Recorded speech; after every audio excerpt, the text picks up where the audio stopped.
क़ह यानी उल्टी करना, रोज़े के आलम में उल्टी करना या उल्टी आ जाना, इससे रोज़ा टूटता है या नहीं टूटता।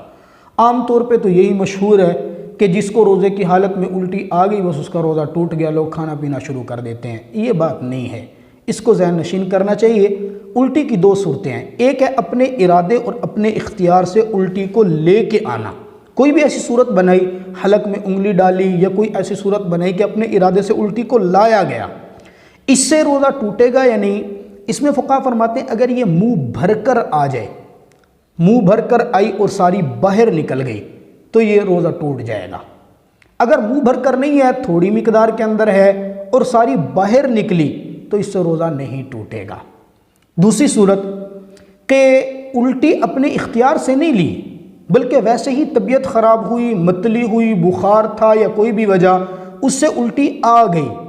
अब वो उल्टी आए, थोड़ी मिकदार में हो, भारी मिकदार में हो, मुंह भर कर आए या मुंह भर कर ना आए, अगर सारी के सारी बाहर की जानिब निकल गई, वापस कुछ नहीं गई तो इससे रोज़ा नहीं टूटेगा। रोज़ा महफूज है, कुछ ना खाइए ना पिए, रोज़े को बरकरार रखिए।